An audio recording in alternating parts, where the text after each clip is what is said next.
ನಮಸ್ತೆ ಎಲ್ರಿಗೂ. ಇಂದಿನ ಸಂಚಿಕೆಗಳಲ್ಲಿ ಶ್ರೀ ಪೋತಲೂರು ವೀರಬ್ರಹ್ಮೇಂದ್ರ ಸ್ವಾಮಿಗಳವರ ಕಾಲಜ್ಞಾನದಲ್ಲಿ ಏನೆಲ್ಲ ಉಲ್ಲೇಖನ ಮಾಡಿರ್ತಾರೆ, ಏನೆಲ್ಲ ಉಲ್ಲೇಖನ ಮಾಡಿದ್ದಾರೆ ಅಂತಕ್ಕಂಥದ್ದು ಮಾಹಿತಿಗಳನ್ನ ಚಿಕ್ಕದಾಗಿ ಸಣ್ಣದಾಗಿ ನಮ್ಗೆ ತಿಳ್ಕೊಂಡಿರೋಷ್ಟು ನಾವು ತಿಳಿಸ್ತಾ ಹೋಗ್ತಾ ಇದ್ವಿ. ಇವತ್ತು ನಾವು ಇಂದಿನ ಸಂಚಿಕೆಗಳಲ್ಲಿ ಹೇಳಿದ್ರಿ ಕಲಿಯುಗದಲ್ಲಿ ಏನೆಲ್ಲ ನಡೀತದೆ, ಅನಾಥರು ಹೆಚ್ಚಾಗ್ತಾರೆ ಅಂತಾನು ಕೂಡ ಹೇಳಿದ್ರು. ಇವತ್ತು ನಾವು ನೋಡಿದಾಗೆ ಅನಾಥರು ಹೆಚ್ಚಾಗ್ತಾ ಇದ್ದಾರೆ ಕೂಡ. ಇವತ್ತು ಇನ್ನು ಮುಂದೆ ಕಾಲಜ್ಞಾನ ವಿಚಾರದಲ್ಲಿ ಏನ್ ತಿಳಿಸಿದ್ದಾರೆ, ಮುಂಡೆ ಯಂಗ್ಸರುಗಳು ಮುತ್ತೈದೆಯರು ಆಗಂತ ಕಾಲ ಬರುತ್ತದೆ ಅಂತ. ಮುತ್ತೈದರು ಆಗ್ತಕ್ಕಂಥ ಕಾಲ ಬರ್ತದೆ. ಮುಂಚೆ ಹೇಳ್ತಿದ್ರು, ಅಯ್ಯೋ ಮುಂಡೆ ಹೆಂಗ್ಸ, ಅವಳು ಅಶುಭ ಅಂತಕ್ಕಂಥದ್ದು ಕೂಡ ಒಂದು ಹೆಸರು ಇಟ್ಬಿಟ್ಟಿದ್ರು. ಎಲ್ಲಾದ್ರೂ ಒಂದು ಶುಭ ಕಾರ್ಯಕ್ಕೆ ಹೋಗುವಾಗ ಅಯ್ಯೋ ಮುಂಡೆ ಹೆಂಗ್ಸ ಅಡ್ಡ ಬಂದ್ಲಪ್ಪ. ಕೆಲವರು ಮಾತ್ರ ಭಾವನೆಗಳನ್ನ ಮೂಡ್ಸ್ಕೊಂಡಿದ್ರು. ಕೆಲವ್ರೆ ಏನು ತೊಂದರೆ ಇಲ್ಲ ನಡೆಯಪ್ಪ, ಅವರು ಮನುಷ್ಯ ಅಂತ ಕೂಡ ಹೇಳ್ತಕ್ಕಂಥ ಮಾತುಗಳಿತ್ತು. ಆ ಮುಂಡೆ ಹೆಂಗ್ಸಗಳನ್ನ ನೋಡಿದ್ರೆ ಕೆಲವರು ದೂರ ಇಡ್ತಿದ್ರು. ಒಂದು ಶುಭ ಕಾರ್ಯ ಕರಿಬಾರ್ದವ್ರನ್ನ, ಒಂದು ಹಬ್ಬ ಹರಿದಿನಗಳ ಕರಿಯಾಗಿಲ್ಲ, ಆ ರೀತಿ ಅವ್ರನ್ನ ಒರೆಸ್ತಕ್ಕಂಥ ಕಾಲ ಇತ್ತು. ಇವತ್ತು ಮುಂಡೆ ಹೆಂಗಸುಗಳು ಮುತ್ತೈದೆಯರಾಗ್ತಕ್ಕಂಥ ಕಾಲ ಬರುತ್ತೆ ಅಂತಾನು ಕೂಡ ಶ್ರೀ ಪೋತಲೂರು ವೀರಬ್ರಹ್ಮೇಂದ್ರ ಸ್ವಾಮಿಗಳವರ ಕಾಲಜ್ಞಾನದಲ್ಲಿ ಉಲ್ಲೇಖನ ಮಾಡಿರ್ತಕ್ಕಂಥದ್ದು ಇವತ್ತುಗಳು ನಾವು ಸಾಕ್ಷಿ ಸಮೇತವಾಗಿ ನೋಡ್ತಕ್ಕಂಥದ್ದು. ಈ ಕಲಿಯುಗದಲ್ಲಿ ಸಾಕ್ಷಿ ಸಮೇತವಾಗಿ ನೋಡ್ಬೋದು ನಾವು. ಎಷ್ಟು ಬೇಗ ಮುಂಡೆ ಹೆಂಗಸು ಎಷ್ಟು ಬೇಗ ಮುತ್ತೈದೆ ಆಗಿರ್ತಾಳೆ ಅಂತಕ್ಕಂಥದ್ದು. ಇವತ್ತು ಈ ಮುಂಡೆ ಹೆಂಗಸರುಗಳು ಏನ್ ಹೇಳ್ತಾರೋ ಅವರು ಮುತ್ತೈದರಿಗಿಂತ ಹೆಚ್ಚಾಗಿ ಅಲಂಕಾರಗಳನ್ನ ಮಾಡ್ತಕ್ಕಂಥದ್ದು, ಹೆಚ್ಚಾಗಿರ್ತಕ್ಕಂಥದ್ದು ಕಲಿಯುಗದಲ್ಲಿ ನೋಡ್ಬೋದು ಅಂತಾನು ಕೂಡ ಶ್ರೀ ಪೋತಲೂರು ವೀರಬ್ರಹ್ಮೇಂದ್ರ ಸ್ವಾಮಿಗಳು ಹೇಳಿದ್ರು. ಇದು ನಿಜ ಆಗ್ತಾ ಬಂದಿದೆ, ನಿಜ ಆಗ್ತಾನೆ ಬಂದ್ಬಿಟ್ಟಿದೆ. ಹಾಗಾಗಿ ಎಷ್ಟು ಅದ್ಭುತವಾಗಿರ್ತಕ್ಕಂಥ ಉಲ್ಲೇಖನ ಮಾಡಿರ್ತಕ್ಕಂಥದ್ದು ಕಾಲಜ್ಞಾನದಲ್ಲಿ.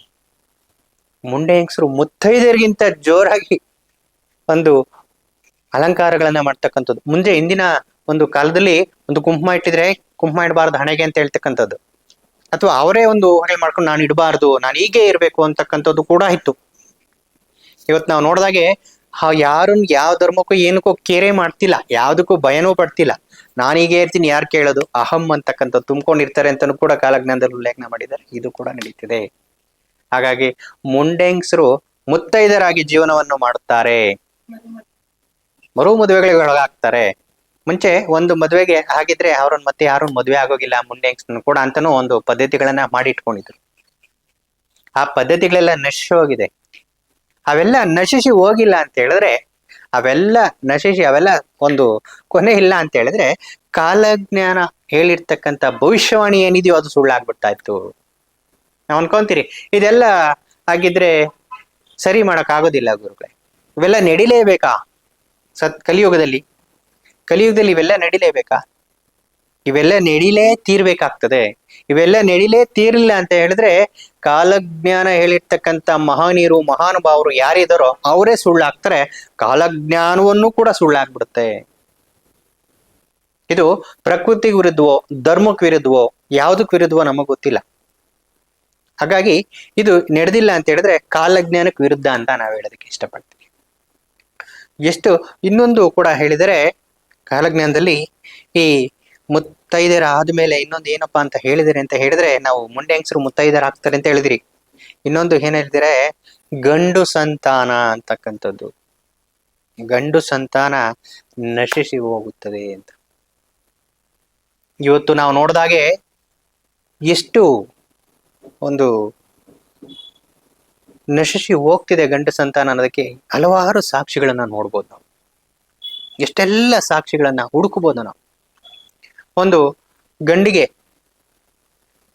10 ಜನ ಸ್ತ್ರೀಯರು ಹಿಂದೆ ಬೀಳ್ತಾರೆ ಅಂತ ಹಿಂದಿನ ಸಂಚಿಕೆಗಳು ಹೇಳಿದ್ರಿ. ಆ ಕಾಲ ಬಂದಿದೆ, ನಡೀತಿದೆ.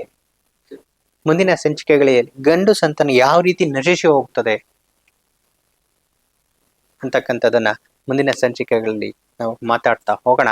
ಇಷ್ಟನ್ನು ಹೇಳ್ತಾ ಇವತ್ತಿನ ಮಾತನ್ನ ಮುಗಿಸ್ತಾ ಇದ್ದೀವಿ. ನಮಸ್ಕಾರ.